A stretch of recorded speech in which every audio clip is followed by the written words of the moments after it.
point in the life of your security system, you may have to replace the batteries in your motion detector. Your motion detector is equipped with a low battery technology that will send a low battery signal to your keypad to alert you before the battery gets too low.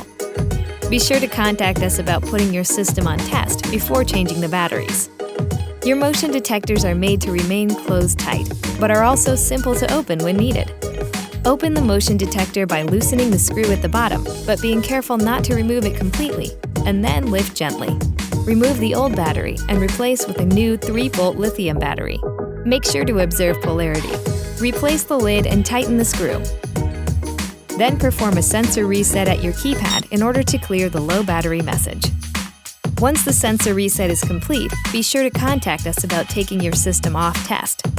Motion detectors use 3-volt lithium batteries CR123, which can be purchased at any electronics retailer or directly from us.